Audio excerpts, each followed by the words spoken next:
Our next presenter today is Vernon Roth. He is an alchemist. He does plasma and hydrogen engineering, and he's going to be talking about technology and paradigms.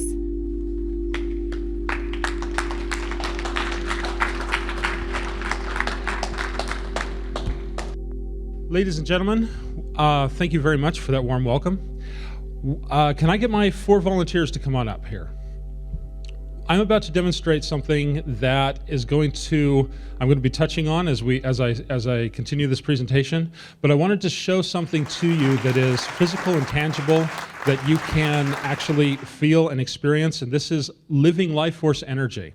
So if I could get my assistants to kind of circle up here. Everybody get into a circle and hold hands. You hold the water. I don't know if you can get this on camera, but 3, 2, 1. Ah, yeah. Electrical shock. Felt it. Yeah. Thank you guys, appreciate that. Thank you. Very real. So what you've just seen is an example of condensed etheric life force energy. And so without further ado, I'm going to actually start my real presentation here.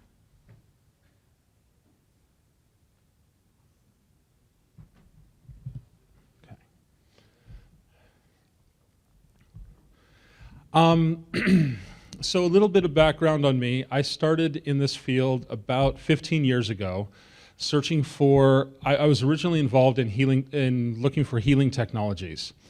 And I was led to some really interesting research into the field of Joe cell technology, combining Joe cell technology with Tesla-based energy technologies.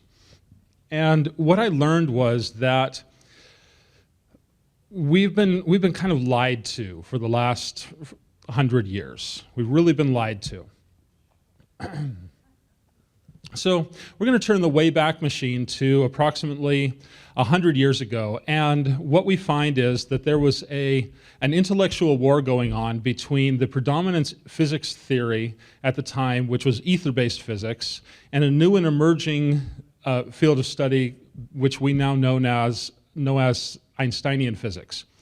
And what we have is radically different paradigms, okay? So on the left, we have, make certain I push the right button here. Nope, no lasers. Okay, on the left we have ether-based physics, and on the right we have Western-based physics, or Einsteinian-based physics. Now, there were several major debates. Basically, the media and the cognoscente put ether-based physicists, pitched ether-based physicists against Einsteinian-based physics. And it was amazing because Einsteinian-based physics was soundly defeated. Okay, Einstein was sent packing, and ether-based physicists won the day every single time. So then comes along Michelson and Morley. They did the famous Michelson-Morley experiment, which says that if we live in a sea of energy, which is what etheric energy physicists believe, and that's their entire mode of operation. If we live in a sea of energy, then we should be able to measure the drift of that energy if it's in motion. And so they set up a very complex interferometer experiment with cohesive energy bouncing off of mirrors and such, and they found absolutely no movement. And so they concluded that ether was not real. Well, the ether-based physicists said, hey, wait a second. What you just did was try to measure the turbulence and current in a stream from the deck of a boat. You didn't measure it from a stationary target. You measured it from something relative to the stream. And so they set up the same experiment, but based off of the idea that we're going to measure it from the shore instead of the deck of a boat. And amazingly enough, we find ether. But unfortunately, Western Einsteinian physics was already taking over. And the reason why is because Einsteinian-based physics gives us orders of magnitude and tends to favor explosions. We had the idea of nuclear bombs and nuclear reactors, big stuff. We're like boys with toys, boys with nuclear missiles for toys. And so the physics changed and the perspective changed, and we have been fed a whole lot of lies to an extent. It works. Einsteinian-based physics works, but not in all cases. Whereas the ether-based physics, and if any of you want to educate yourselves on the subject, there's a fantastic book by E.Y. Webb called Light and Magnetism and the Secrets of the Universe. And it is a quintessential starting point for studying ether-based physics. So ether gives us subtle. The subtle motion will give us dynamic action. Whereas Einsteinian-based physics says, no, we need dynamic action to cause a reaction. And so we get cyclotrons.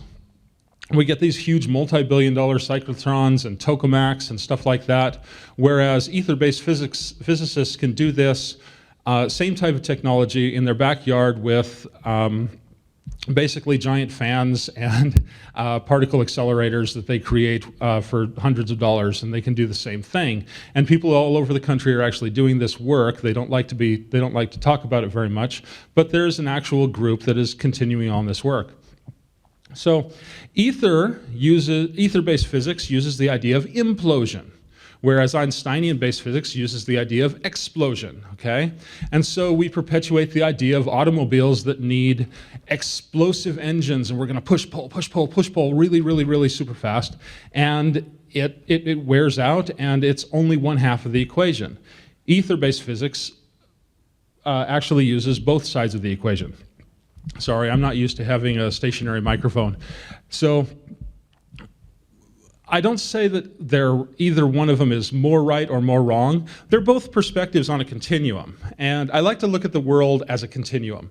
You can look at politics as a continuum, where you have left and you have right. You can look at physics as you have Einsteinian-based physics versus ether-based physics. And somewhere in there, you will find the truth that you most resonate with.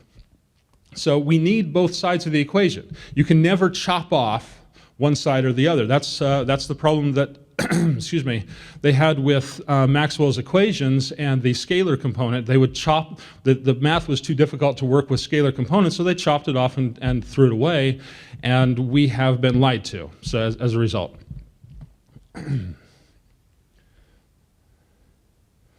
So I want to step back here for a moment and talk about, we've heard about technologies at this point, and we've heard about some amazing paradigms of business development, and those paradigms can actually be applied over to energy work as well. But let's talk about the technology for a moment. So yesterday at another presentation, I was not quite accosted, but I was confronted by an electrical engineering professor, basically, and he said, here's the deal. I want to believe in the idea of overunity. I want to believe in the idea of free energy. But everything that I'm being taught, everything that I've ever been taught, says that it's a negative-sum game, okay? So I'm gonna put energy in, and I'll never get more energy out than I put in. And he said, can you prove to me any different? I said, well, let's talk about that. So the negative-sum game is Einsteinian-based physics, and that says that eventually the universe will die in a cold and frozen death because all energy has been used and expended and dissipates off into the vacuum, okay? And this is based on the idea of thermodynamics. It says that you'll never have more energy out than you put in. But the interesting thing about that particular, there's a caveat in those rules, and that caveat is that it's a closed system. So in a closed system, this water is we would consider the water a closed system. The water cannot leave, no other water can get in there. Unfortunately, that does not apply to energy dynamics, because you can never truly have a closed system. You can never truly have something that is completely isolated from the rest of the universe. There will always be fluctuations. And even if you were to insulate something completely from all of the electromagnetic fields, all of the cosmic rays, which is an amazing subject that we could talk about for hours. Even if you were able to isolate all of that, you would still have quantum etheric fluctuations going on, interacting between the inside and the outside of that system, okay? So let's talk about ether-based physics for a little bit. The idea of ether says that all energy, light, magnetism, electricity, radiation, gravity, all of that comes from the ether. It is like a condensate. So ether permeates, sorry, I'm trying to stay close to the microphone here. Ether permeates the space between spaces. And what's the space in the universe? 99.999% of the universe is actually space.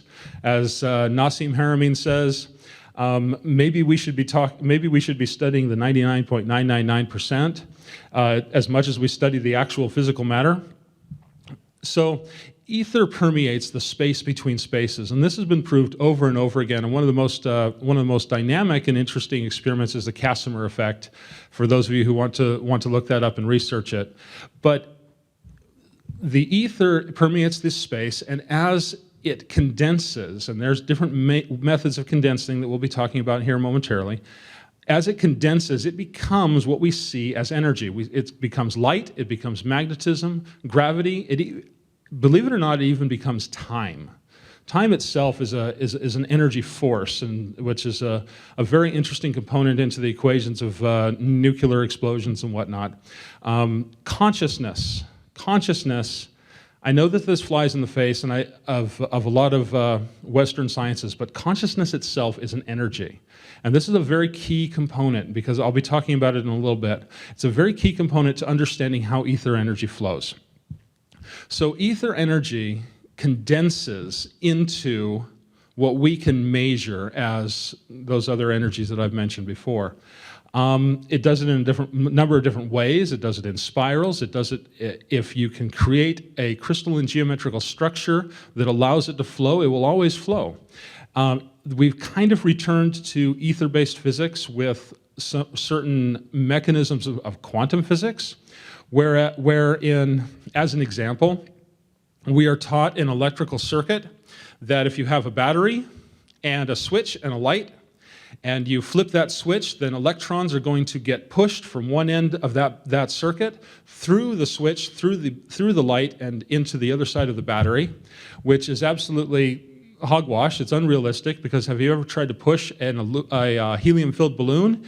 It's super light, you push it, and how far does it go? It doesn't go very far. How can we push something with infinitely less mass and less density than that helium-filled balloon? So quantum-based mechanisms, as ether-based mechanisms also says, we're not pushing and pulling those electrons anywhere. What, in fact, we are doing is we are creating an environment in that circuit that condenses the energy around it into formation. And the formation that it condenses into is contingent upon how we design the circuit. So if we're designing the circuit to be an RF generator, with the rules and laws that goes along with that electrical engineering component, we will get RF signals out. If we're designing it to release light, if we're designing it to run through a coil and release magnetism, we will manifest that form of energy in that environment. So then we can start saying, wait a second, what if we can create another type of environment? As an example, Nikola Tesla theorized, he didn't have the ability to prove it at the time, but he theorized that radioactive material, for instance, a piece of uranium, very near and dear to my heart, because I had uranium and cadmium poisoning a long time ago. Uranium is not in and of itself radioactive. He theorized it has a crystalline geometrical structure, much like a radio antenna, that picks up cosmic rays, and it manifests as what we understand as radiation. It's an environment that allows energy to manifest in a measurable form. Crystalline geometrical structures. basically everything in the universe comes down to crystal and geometrical structures. He couldn't prove it at the time, but a friend of his, many years after his death, was in a position to prove this. And Tesla theorized that it would take about 16,000 feet of rock to isolate radioactive materials from its cosmic source, and thereby the material would lose its radioactive properties. And so, like I said, he couldn't prove this at the time because the technology didn't exist. So his friend, several years after his death, decided he was going to prove Tesla wrong, which in and of itself is absolutely hilarious. So he was on a drilling project that went down approximately 18,000 feet. And so he took a couple of alpha samples, strapped them to a Geiger counter, put them on the end of their crane, and dropped this thing down into the bottom of that shaft that they were drilling. And the Geiger counter's sending back information, tick, tick, tick, tick, tick, tick, tick, tick, tick, and it goes down, and it hits about somewhere around 17,000 feet, and all the radiation goes away. So he pulls it back up, and they measured it, and it took about 3 hours before those radioactive samples,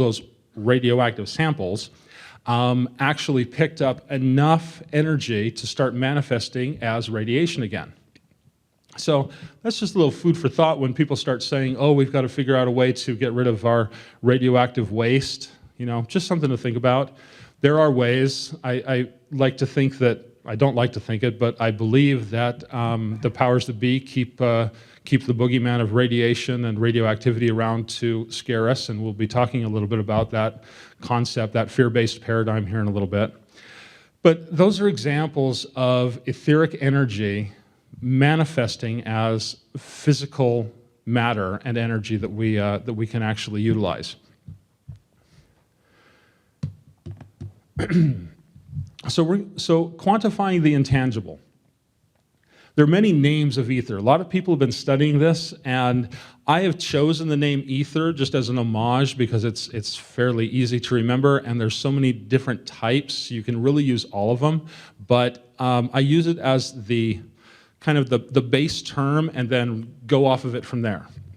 So Baron von Reichenbach in the 1830s, 1840s was a landholder in Germany, and he was approached by his people to solve the problem of somnambulists, which is basically sleepwalking. And he found out pretty quickly that it had to do with moon cycles, had to do with the cycles of the moon. And in his research, he discovered that people were responding to the type of energy that was hitting them from celestial bodies.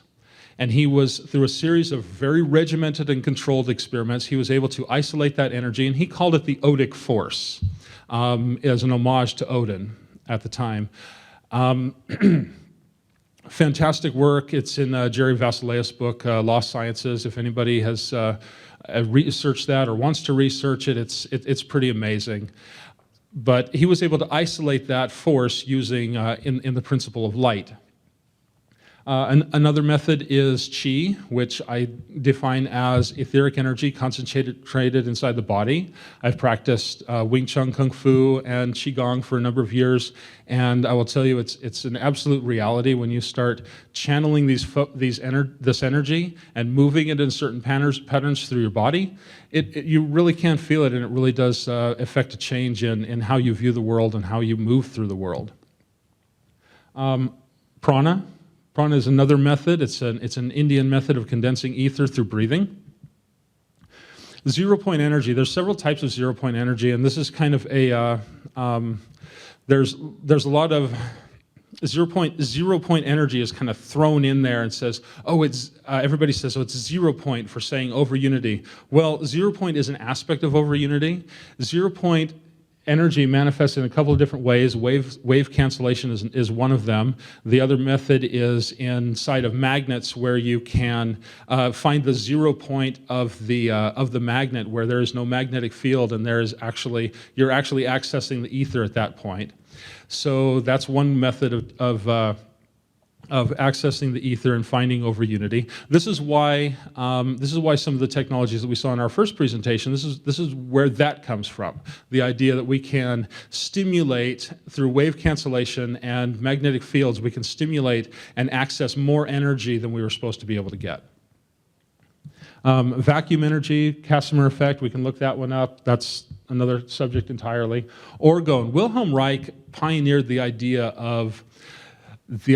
that etheric energy can be manifest or condensed through different layers of material. And inadvertently, he was changing this crystalline structure. So remember I said the crystalline structure of radioactive material caused the radiation to manifest. So what he did was he layered natural and metallic layers of elements to focus etheric energy. And he could eliminate radiation, he could magnify radiation using these different processes. So that's another method, and he pioneered. It's subtle and it's passive. That's the difference between, say, 0-point energy versus and the chi and prana versus the orgone energy, is that it's actually passive energy. It's going to happen once you create the environment, no matter what you do.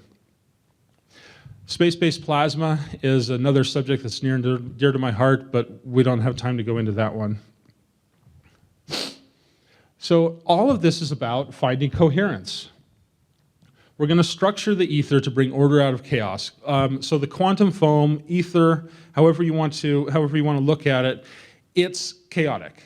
And you need huge amount of calculations and mathematics to find coherence in it, unless you are a student of Marco Rodin, who has found coherence, and that's another story. That's going to be a fantastic presentation. So basically, order and structure are needed to utilize energy. Both chaos and order are matters of scale and focus. Coherence brings energy into a state of usable scale.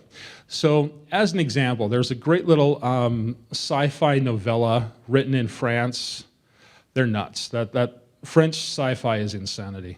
But it's written from the perspective of aliens on Mars or aliens on the moons of Saturn watching Earth through a telescope. And there's this huge debate between these extraterrestrial species as to whether or not humans themselves are actually intelligent. And they watch these humans run around in complete chaos. And they're just running here and there, and they group and then disappear, and they run around in complete chaos. But it's all from their perspective, okay? And so we can look at an anthill. Let's bring it back to Earth. We can look at an anthill and say, as we stand back from about 50 feet away, we see all these ants running around, and it's all crazy, and there's no real pattern. But when you get closer and closer and closer and closer, you realize that not only is it not random, not only is it not chaos, it is an absolutely ordered system. And everything is going exactly where it needs to go and being in the exact right place that it needs to be in. Every ant, every piece of food, every larva, everything is ordered and structured. So chaos becomes a matter of perspective. So let's bring it back. So we had a fantastic storm the other day. I drove through it. I didn't realize I was driving through a river that was overflowing. That was really fun. The next day I find cars and everything submerged where I was driving the night before. It was pretty intense. We are in the hurricane belt. There are hurricanes that go through here. And so when you look at, I wish I had this graphic here. I couldn't find it on any of my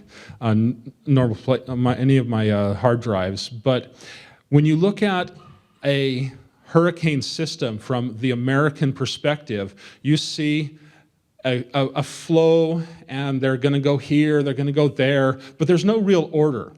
But when you flip the globe on its side and you look at every single hurricane, and what's the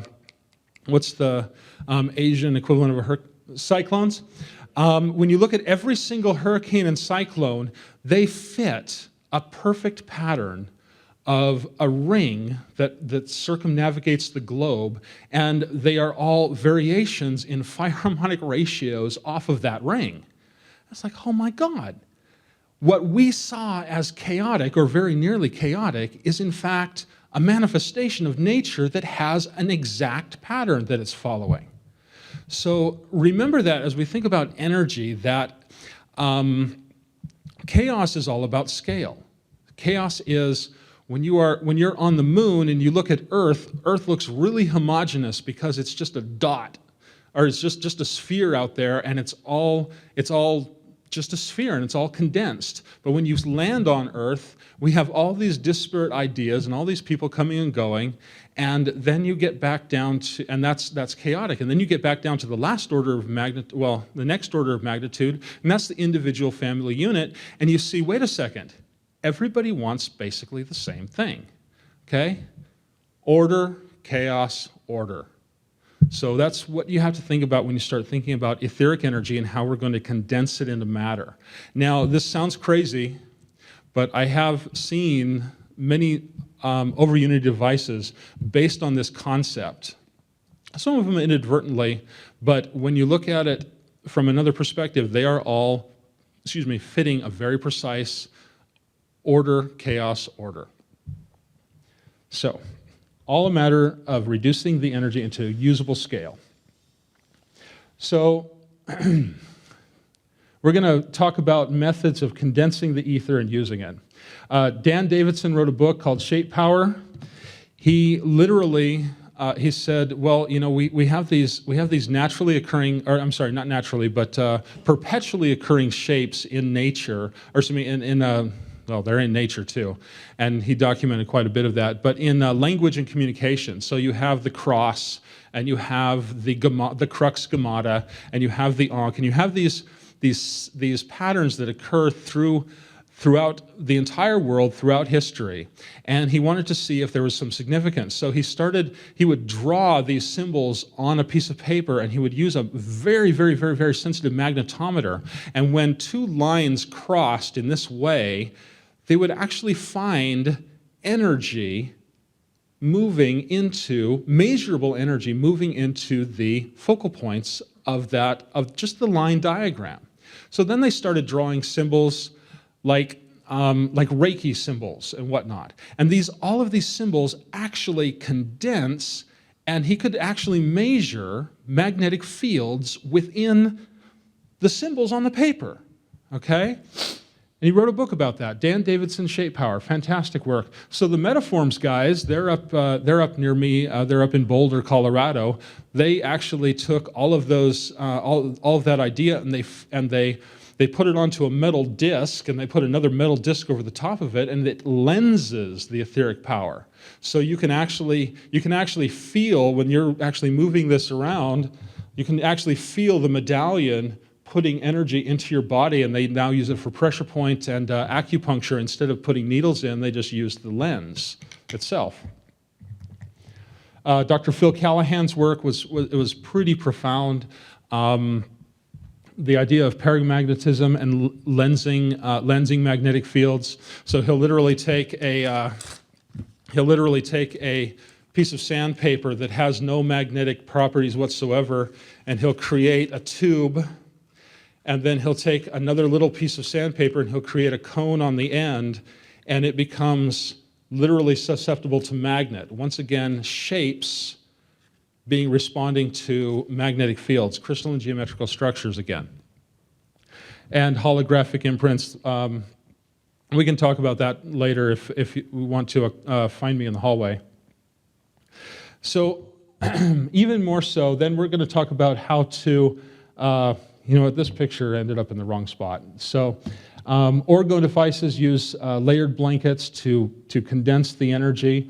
Joe Cell, there's a lot of mythos around Joe. Joe's a gentleman in Australia that claimed to discover over-unity devices based off of shape and water. And in a sense, it's an etheric energy device because it has metal and water, and it concentrates the etheric energy, and it creates a gas that then runs his car. Now, there's a lot of mythos built around it. I've never been there, I've never met him, but his work was the basis of a huge amount of my work, and so I do believe that it is a good place to if you want documentation, if you want to understand this, it's a good place to go. Excuse me. Another method of condensing the ether is cones and vortexes. We're going to encourage cohesion in solid, liquid, gaseous, and plasma states. Now, plasma, when I say plasma, what I am talking about, and this is another disambiguation that I needed to throw out there, plasma to me is a charged particle that has been, that has gone through combustion inside of a vacuum. So when I say plasma, that's what I mean. There's a lot of the golden age of GANs, or the golden age of plasma research people, Keshi. I'm not going to go there. When they say plasma, that's another deal entirely. I'm not going to comment on that. For me, plasma is a charged particle that is combusted inside of a vacuum, and some of the free energy devices that I've seen and worked with are based off of that principle. Robert Patterson developed the RAM implosion wing. Once again, you got to understand here. I've got to give you a little caveat. Us inventors, we're all insane, okay? We are all absolutely nuts. Very few of us have social skills, and the reason why is because we see the world radically and fundamentally differently, okay? We see the world as we don't see what is, we see what could be, and this drives a lot of us nuts, okay? Robert Patterson developed two over-unity devices, two of the over-unity devices I've seen, based off of a statue from ancient China. And he decided that it looked like an electrical diagram built in 3 dimensions in clay. And he decoded every aspect of this Dogu statue, it's called a Dogu statue, and said, wow, this looks like an optical waveguide, and wow, this looks like an RF choke, and wow, this looks like, and he decodes the whole thing, and he creates this weird-looking cornucopia thing with a slim Sperling ring on it, and holy cow, it's generating energy. And it's lighting up LED light bulbs that are connected to coils. It's just lighting them up in proximity. It's both a radiant energy device and a radiant energy accumulator based off of a 2,000-year-old statue. His other invention was the RAM implosion wing, which actually increases gas mileage on your vehicle by creating a vortex, once again, vortex in front of your vehicle so you're driving into a vacuum. Fun guy to work with, but he's a genius. And so, like I said, we're all insane. We kind of revel in it at this point. Kwaku Ordaway, it was so funny. These two guys, I brought them both together, and within 20 minutes I was breaking up a fist fight. We were supposed to be there for 2 days. We ended up leaving after 30 minutes. It was kind of sad, because if we actually all got on the same page, this world would be a different place. He created cones of metal. I'm making this right now in a vacuum because doing it in the air is just too dangerous, but like I said, we're all insane. He created cones that amplified using very specific angles and vortexes to focus the energy. He created cones that amplified energy, pumped it from 13,000 volts off of a flyback transformer up to so much energy that we were shorting out the high voltage probes that were rated at 60,000. So cones and vortexes, as you're seeing there, that was actually done by a gentleman by the name of Judson C. Bayshore. He committed suicide shortly after that because, like I said, we're all insane. He was a good friend of mine. But Kwaku Ordaway's device is very similar to that. There's 2 nested cones in there, one going down, one going up. Kwaku's device is the same deal, except that they're solid and they're separated, but they interconnect through another vortex of angled wires. So all of these are examples of methods of condensing the energy from the ether into the physical reality, and they're all real. I've worked with all of them. Now, we've actually heard a couple of times in this conference so far the idea of unity, and this is something that I have to, I want to throw out there as a disambiguation as well, because this kind of throws up a lot of red flags. So, from a 3-dimensional perspective, and this comes back to that conversation yesterday, from a 3-dimensional perspective, we will always find ways to run out of energy because energy is finite. okay? So let us say that this is a gasoline. This is a bottle of gasoline. And there is 100 units of energy inside of this bottle of gasoline. Now we're going to pour that gasoline into an internal combustion engine. And we're going to separate it out. And we want to power the load. We want to power the wheels, okay? And what you will find is that in most of the most efficient engines on the planet, 1/3 of your gasoline, 1/3 of your energy is going to go to your load as motive force. Another third is going to go to your radiator, dissipated as heat, and another third is going to go and pour out your tailpipe and end up on the ground. Oh, I'm sorry, it's vaporized, so it's okay. But no. So that's the most efficient engines that we can have, and I use this example for environmental cleanup, but it goes back to the idea that says we're going to dissipate the energy as heat. Einsteinian physics once again. So the greatest minds in history, in physics, have said that the universe is going to die in cold stillness. Its energy completely dissipated and no longer usable. But if you look at it from the ether-based perspective, and they're starting to find that this is a reality. We've got more energy than we're supposed to have in the universe, right? It actually comes from the ether, which is an infinite source from our perspective. Remember, once again, perspective and scale, chaos, coherence. From a three-dimensional perspective, we can draw that energy in and we don't have to die in the cold, frozen reaches of space. I use this example for environmental cleanup because I like to say we can eliminate all that exhaust and turn it as power to the load, and it's really, really simple to do if you look at it from ether-based perspective. And this is not theoretical. I've been doing it for the last 7 years. I've cut my teeth everywhere from California to New York, taxi cabs to tugboat engines right down here in the Gulf, and it's incredibly simple to do if you just change the perspective. Okay.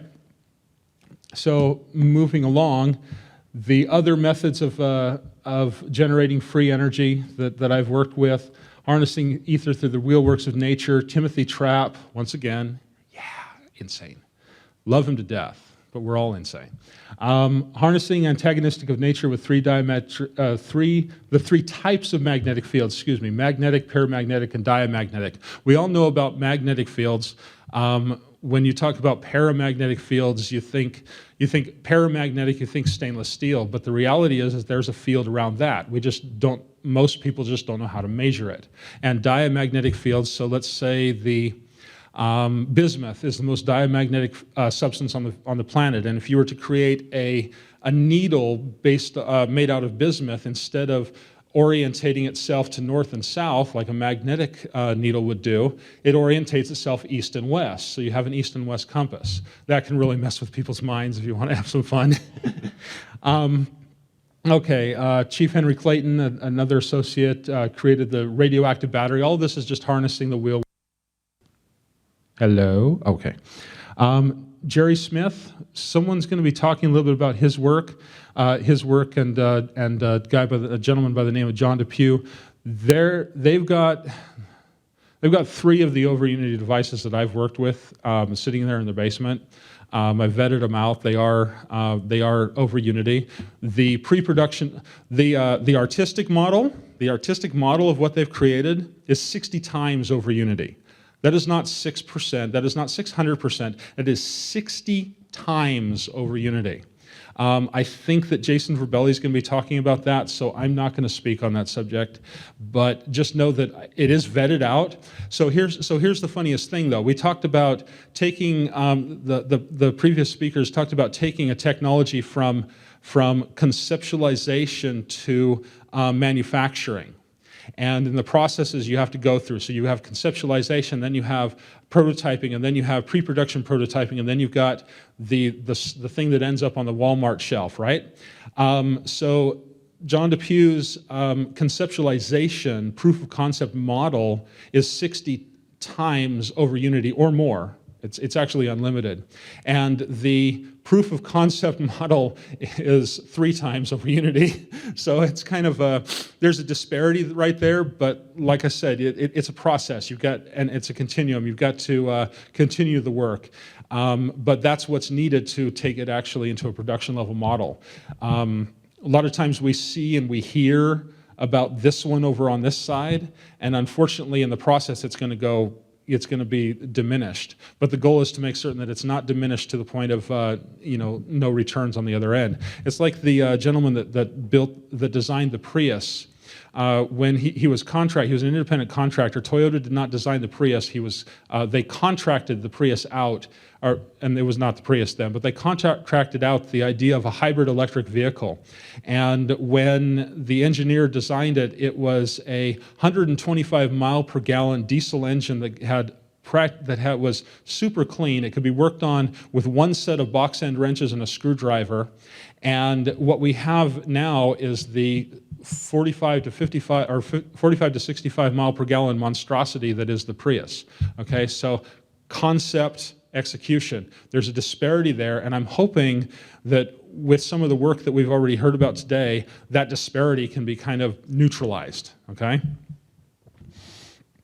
I can't say his name. He's asked me not to talk about it, but the last one.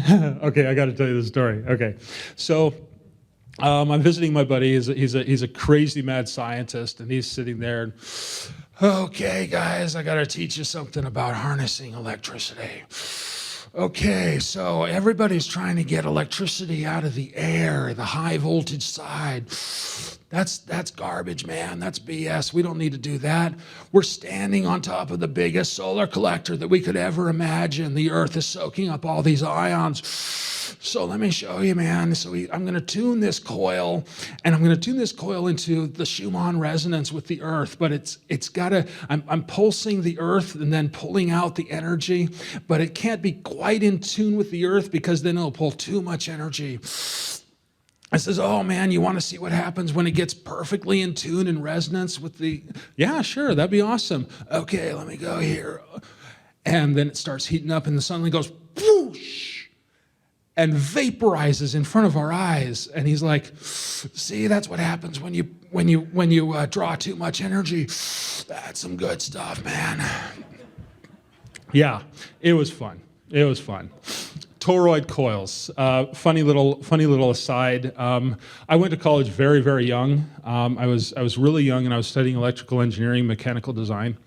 And one of my professors, he was literally a World War II radio tech, and he said he was teaching us about 3-phase toroid coils, which is Bob Boyce's, which now we know about from Bob Boyce with hydrogen separation. But he was talking about how to tune 3-phase toroid coils. He says, I don't know why I teach you this anymore. Nobody uses them except the military. So I'm a 12-year-old kid, and I'm like, oh, why does the military still use them? Absolutely straight-facedly, no sarcasm whatsoever. He looks at me and he says, because the military discovered long ago that they could tune 3-phase toroid coils into over unity. And when you tune something into over unity, they're not worrying about power. They have nuclear reactors underneath them. They have some of the most efficient nuclear reactors on the face of the planet. Why do they tune coils into over unity? Because as Nassim Haramein and my good friend Guy Obolensky says, when you move into over unity and when you move into superluminal velocities, all the rules change. Okay, I'll be talking about Guy Obolensky here in a second. So basically, that's why my buddy was using a 3-phase toroid coil, because he was pulsing the ground, he was pulsing the Earth and drawing ions out of the Earth back into that coil so that he could use them on the other side. Like I said, tune it in too well, poosh. So we're going to put it all together, and we're going to talk about plasma and HHO. Actually, should we do that yet? How much time do I have? Oh, I see no numbers on my screen. Or that screen? Anyway, it's all right. We'll just keep on going. So, All right, you know, I will tell you about Guy Obolensky. So Guy Obolensky is a very interesting character. He met Paramahansa Yogananda when he was about 5 years old. Guy's about 87. I'd pit him against most 60-year-olds I know. Very interesting guy. He was a weapons contractor for the government, and he started researching Tesla technology, and he said he wanted to reproduce Tesla's death ray.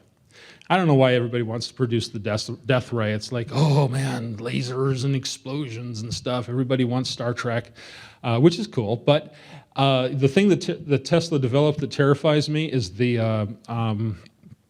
dark light device. Anybody hear about that?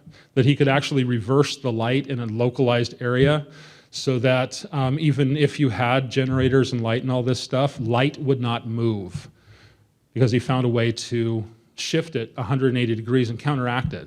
Now that to me is absolutely terrifying because if you, and thank you God, I'm of the opinion actually that Tesla destroyed that and decided never to reproduce it. So it was an interesting story, but Tesla had a very interesting device. Should I tell the story?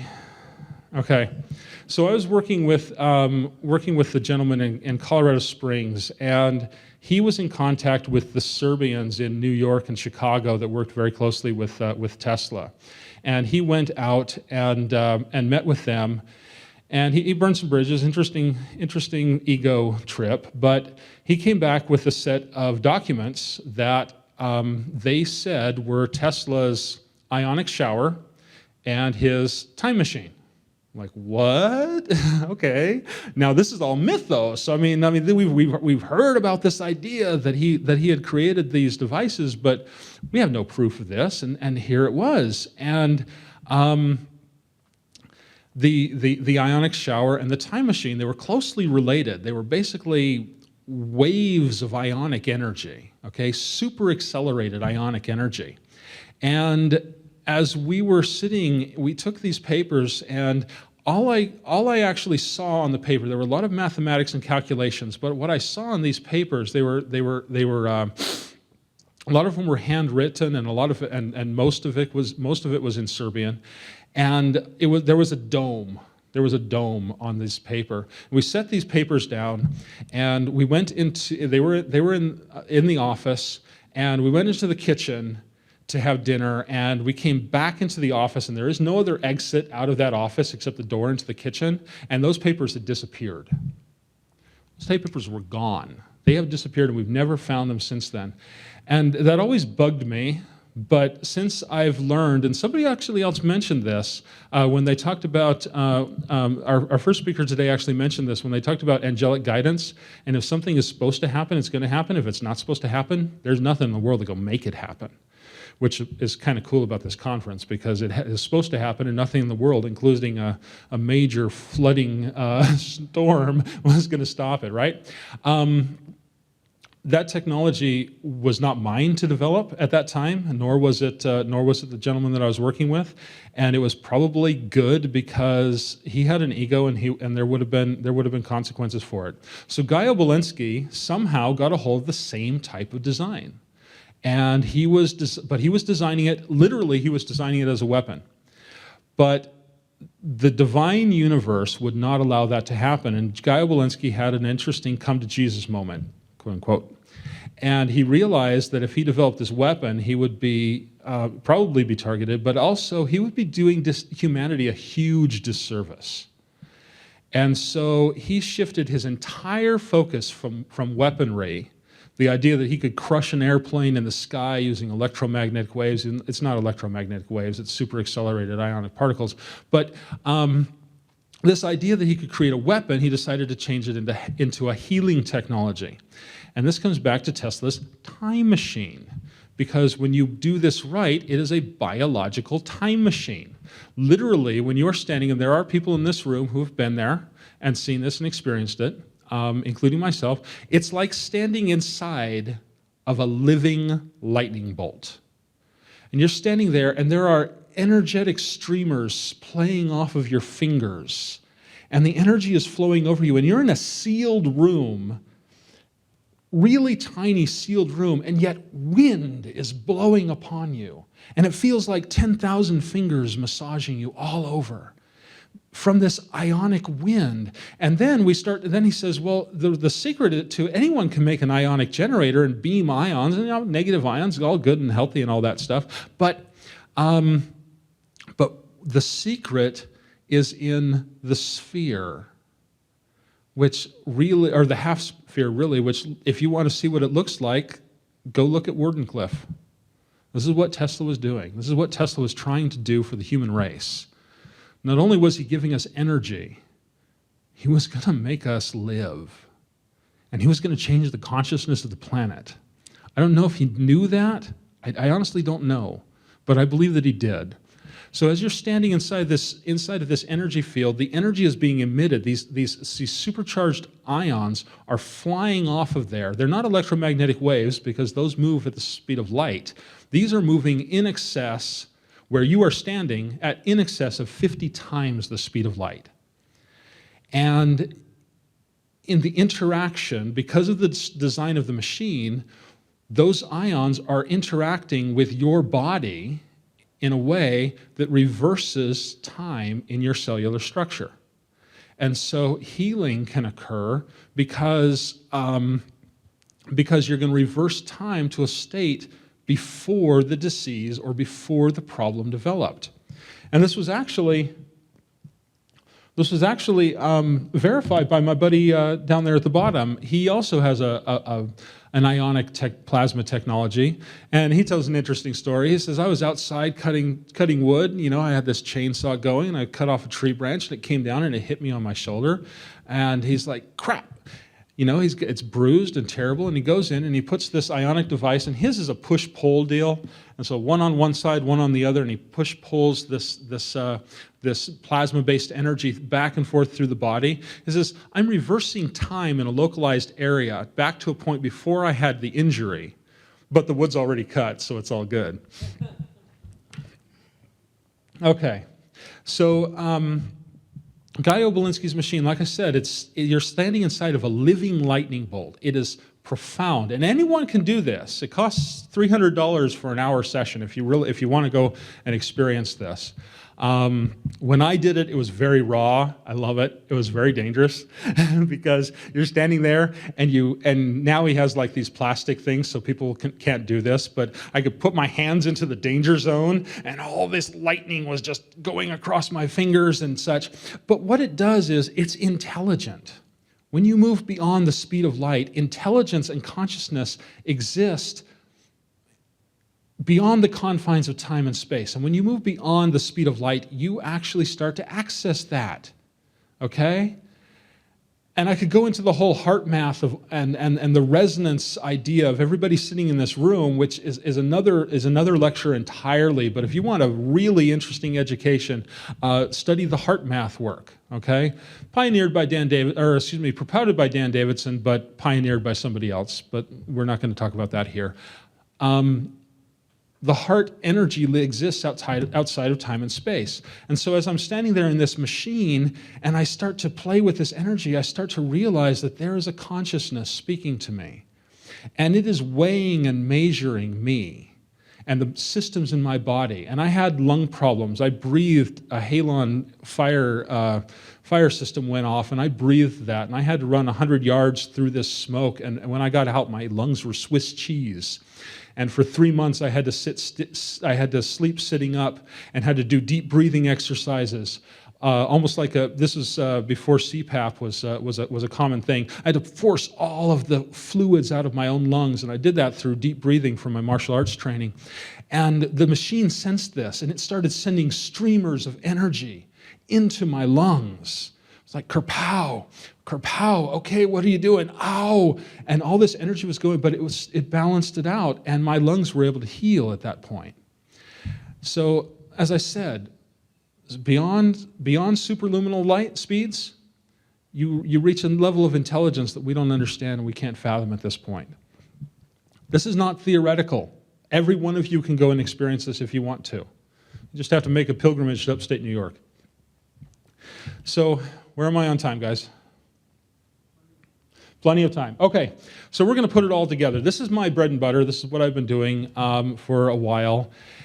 And it's been an interesting journey. I've taken a break from it for a little bit for various reasons that some people know. And what I did was I looked at the work of hydrogen. Hydrogen was my bread and butter, and I was using it for environmental cleanup.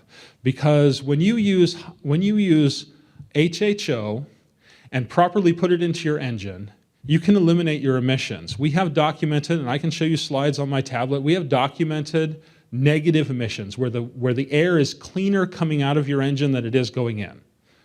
What that is high energy, hydrogen and oxygen, combusting with the fuels to create a better reaction that is more combustive and cleaner. So let me throw a number out here, and this is a really sad number. When you look at, and some of you know this from my Facebook page, but there are 6,000 supertankers in this world that transport goods from China to the US and Russia and Germany, all back and forth. 6,000 supertankers.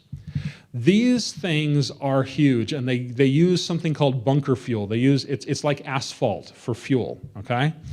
And if you took the emissions from 160 of those tankers, 160 of those boats, and measured the emissions, and I don't care about CO2. That is a smokescreen, no pun intended. What I do care about is unburned hydrocarbons and volatile organic chemicals. Those are the real issues, and no one ever talks about them, which pisses me the hell off, okay? But if you measure the toxic emissions coming out of those 160 boats, you will have more emissions than every vehicle on the planet combined. And that's 3.4% of the entire fleet, okay? You could eliminate every single vehicle on this planet and not make a single dent in the toxic emissions going into the atmosphere. However, remember, coherence is all a matter of scale.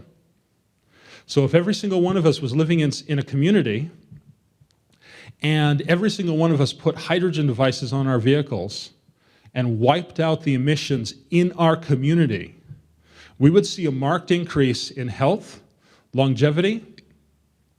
We would see a decrease in asthma and autoimmune disorders because we have changed the environment in our community, okay? That is vitally important. When you look at it that way, it changes the game. If you step back too far, it's all chaos. But if you come down, it all becomes coherent. Does that make sense?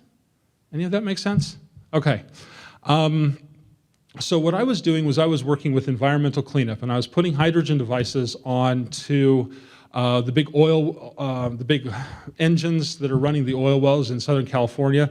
These things are big. They're the size of they're like about the size of a semi-truck engine, and they're producing so much toxic emissions that you can't stand from me to this camera. That camera over there, you can't stand that close because the air is so filled with VOCs and unburned hydrocarbons because it's going in there. It's just tearing up your lungs.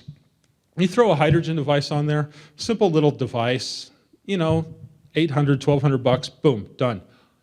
80% of the emissions cleaned up in a heartbeat. All right, it takes 30 seconds for everything to work through, and so it's not quite a heartbeat, but it's pretty fast.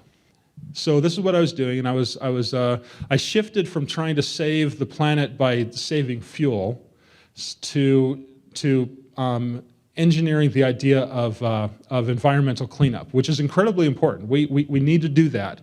Like I said, community scale versus large scale. We need to do environmental cleanup. So I was having a disparity there. It would work on some engines, it wouldn't work on other engines. And actually, the reality is, if you find an honest automotive engineer, they will tell you that they are now designing the computer systems in vehicles to not allow that type of thing, okay? They literally are designing it so that if your exhaust becomes too clean, it will start dumping more fuel into the engine to counteract whatever you are doing. This is not a conspiracy theory, this is a reality, okay? So older vehicles work very, very well for this. Diesel vehicles work very well for this. So I was finding a disparity between what worked in one engine wouldn't work in another, and I always had a target of about 35% efficiency and about 60% cleanup. And I could always reach that, but some would be higher, and I wanted to understand the differences there. So I applied plasma. I applied GEAT-style plasma. Once again, plasma being supercharged particles that are combusted in a vacuum.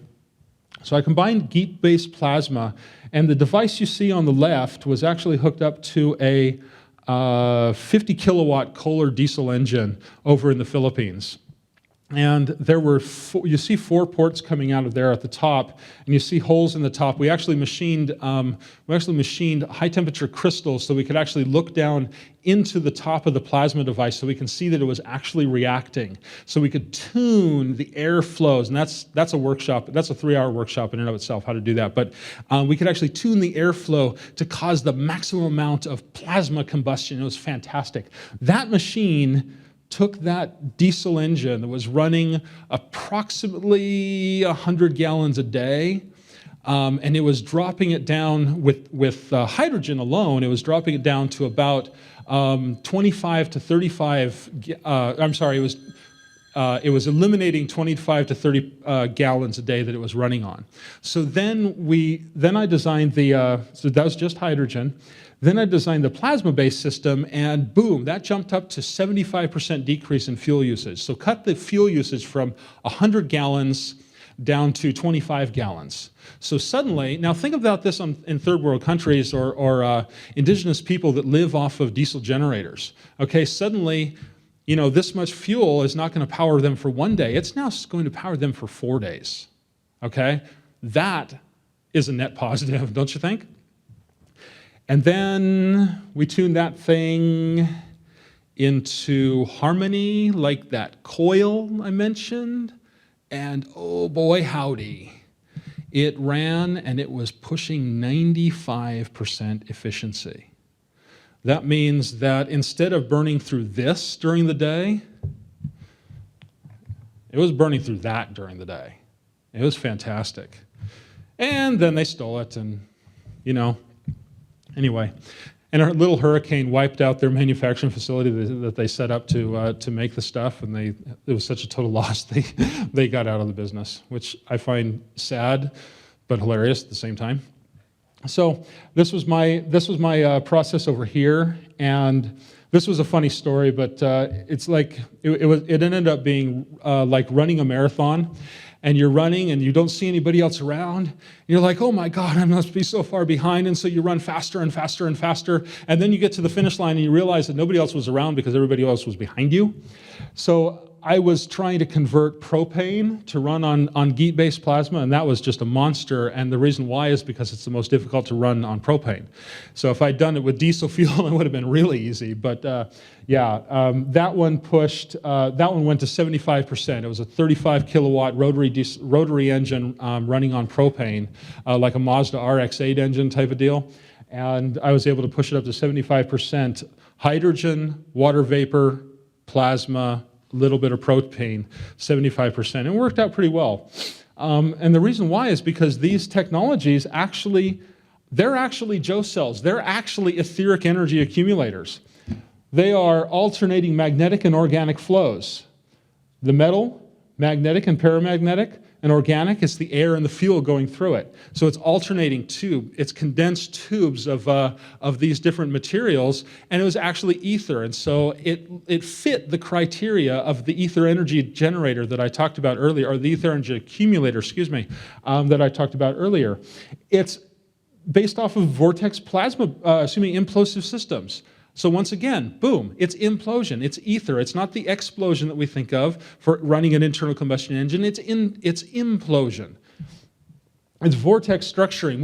The secret to plasma-based fuel generation is the angle of the vortex that the air and the fuel flows over. So if you increase the angle, certain things will happen. If you decrease the angle, certain things will happen. You have to find the right spot, and the right spot just happens to be the about the angle of the Great Pyramid, which also happens to be the angle that splits water, and that's why pyramids, when you create pyramids, they dry things out. Rather than rotting inside there, it actually the bond angle of water is broken and the hydrogen and oxygen is splitting. And so the vortex is inside of that machine, down inside those tubes, they're hitting an angle which separates the bond angle of water. So the water itself, the water vapor that's flowing through there, is actually in a state of distress and it's ready to fly apart, which it does in the engine with the hydrogen. So. And there's a big ball of plasma in there. Okay, you can. I'm not talking about plasma spark plugs. I'm talking about inside of that tube. If you look down inside that tube, there's a big ball of plasma forming there. And plasma is, we talk about it as being the fourth state of matter, but plasma being supercharged particles that are combusting in a vacuum. Boom, they are separating. They're becoming bigger, and they've got more energy, and so therefore the fuel is more powerful, and that's why we could run the engines that way. So, am I done? Is this, what's that? 10 more minutes. Okay, 10 more minutes. All right. So, I had some things. Okay, so there's a few things before I show you that last slide here in a second. One of which I want to return to, I was really impressed with our first speaker when he talked about building and re-vetting the technology. I don't ask anyone to believe this. This is a funny story, actually. I released this at a conference. I made the huge mistake of also releasing another technology at the same time that taught people how to grow gold using hydrogen and electricity, okay? It was such a stupid mistake. Because I thought people would be like, oh my God, energy, I don't have to buy electricity, I'm gonna work on this. This goes back to the crowdsourcing idea. I was listening to NPR the other day, and they were talking about how people are taking that crowdsourcing idea, instead of funding, it's crowdsourced problem solving, where you take a problem, a cryptography problem, you take these problems and you throw it out there to not just experts in the field, but a whole diverse, remember he didn't say, it wasn't about averaging, it was about diversification, right? You throw it out there to a huge diverse crowd, and everybody throws their input into it, and they solve the problem, they solve the cryptography, they solve the problem faster than a supercomputer. Because the human mind, when it gets all the different paradigms, all the different perspectives going there, it adds everything together and comes up with a net positive, and it solves the problems. And like I said, it's faster than a supercomputer because the supercomputer is linear. And with the diversification, we have basically cloud computing. We have this multiple perspectives that go in to form a cohesive whole. Oh my God. Chaos, order. All about perspective. Perspectives of people too. And so, where was I going with that? Oh yeah. So talking about these technologies, there's things that we can throw out to people to vet, and the ideas of vetting these strange energies. Oh wait, I'm sorry, I was going down a rabbit hole, I apologize. So I made the mistake of releasing two technologies at the same time. One was how to grow gold with electricity and hydrogen. And we've documented it happens. It's not super cost effective. You will never get more gold out than the energy of electricity you put into it. It's unfortunate, but it proves the idea that you do not need huge nuclear reactors and cyclotrons and giant billion-dollar things to create elements. You can do it subtly with the hydrogen and electricity and a template that tells it what it wants to be. And we took gold, we took ionic gold in solution from 20 parts per million to 180 parts per million inside of a few hours using just hydrogen and electricity and a template. You got to have a crystal and geometrical structure to tell it what it wants to be, but you don't use anything up. It's like a catalyst. You don't use it up. And so we proved it. But I revealed that, and I revealed this at the same time because my heart was broken. I was pissed as hell. And I was getting out of the field, and I said, okay, you want to steal it? Fine, here's my answer. Now try and steal it, because it's to everybody. I got 100 freaking phone calls a month for the gold. I got exactly 0 on this side, okay? Because everybody wants the gold. Gold fever. Let's just not get free energy fever. No, we need to be conscientious about that. That's one of the things that, that this taught us right here. It was one of the very first lessons that we learned with this. That's a beautiful thing about ether-based technologies. Imagine a hammer that taught you how to pound nails. Imagine a car that taught you how to drive itself, okay? Ether-based technologies do that if you listen, okay?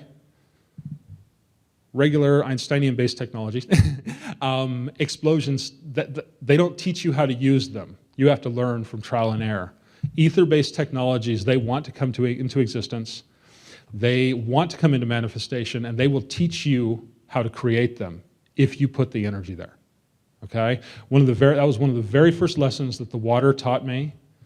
And if you have a negative, derogatory, misogynistic, sexist, if you have these attitudes in your heart, it won't go as well. I guarantee it. I've seen it. We were working with one person. I won't tell you all about him. Yeah, I won't. That's fairly cruel, but someone that we all know, he could not work with our water technology. His name's been mentioned already. He could not work with our water technology because he holds a divergent and negative viewpoint in his heart, and the ether wouldn't allow it. Okay? So, excuse me. So ether-based technologies are going to teach you how to use them. If you put that energy there, if you respect it, if you respect the people around you, if you have gratitude, we heard that earlier today. If we have gratitude for even the people that make the tea. There's a very interesting lecture by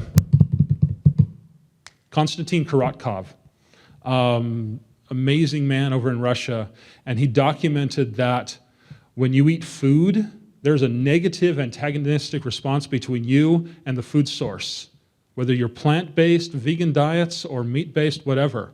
The only thing that stops that antagonistic response, so you get nutrients, yes, but you also get a kind of negative energy sink from that interaction. The only thing that blocks that interaction, and I'm not asking you to believe me, go research it, it's extensively documented. The only thing that blocks that interaction, stops it, negates it, is the act of gratitude. Not praying to an outside deity, which I do, but not praying up here, but gratitude for the plant, gratitude for the animal, gratitude for the people that created it. Gratitude is what it's all about. If you have that in your heart, it'll teach you how to use it. Okay, awesome. So I'm really kind of done. It's been fun, but wait, I'm not quite done yet. I will continue, a lot of people have heard this. I will continue saying it until I don't have to say it anymore, okay? As long as the people are ruled by fear, greed, and avarice, they will gravitate to objects and systems they can accumulate, hoard, and makes them afraid. Our internal combustion engines, our oil and stuff like that, these all fit the bill. If you want an illuminating read, David Hawking's book, Power versus Force, it talks about this. It talks about how when you are afraid, when you have greed or avarice in your heart, you will always gravitate towards things that are self-destructive. When you have courage, when you have fearlessness, and you move beyond that, you will always gravitate towards things, and everybody drops, but you will gravitate towards things that build you up. This here is an act of bravery. It's also social defiance, which I love. These people, all of you people are enacting an act of bravery by saying, you know what, I believe that there can be a change and I'm going to support that change, okay? I put this out to a lot of people in my network, and the 2 people that clicked like are in this room out of many hundreds of people that were in that network, because they are brave enough to try and make the change. So when you find yourself falling into fear, greed, or avarice, examine yourself, look inside, and say, wait a second, why am I behaving this way? And what can I do differently? We're not going to be afraid of saying, oh my God, we're going to run out of oil. We're going to die because we don't have enough oil. The earth will never run out of oil. The earth makes oil. It's an electrobiological process. We'll always have oil. But they want us to be afraid of it. Okay? Oh my God, nuclear reactions, we're all going to die. You know what? Yeah, nuclear energy can kill us. But as I said before, it's a boogeyman that they keep around to keep people in check and afraid. Okay? So when you start finding these, don't pursue, pardon the expression, do not pursue the apocalypse porn. Okay? Find ways to move beyond it. Like the Buckminster Fuller quote we closed with on the last speaker. A new paradigm. Find some way to encourage a new paradigm. What that is, I don't know yet. But I think that with the crowdsourcing minds and the diversification in this room and represented on the live stream, thank you very much, you guys, for holding space and being there for us. I think we can solve that, okay? So, I believe that my time is now done, and I thank you all for coming out, and I hope that we can all move beyond this one into a new paradigm. Thank you very much.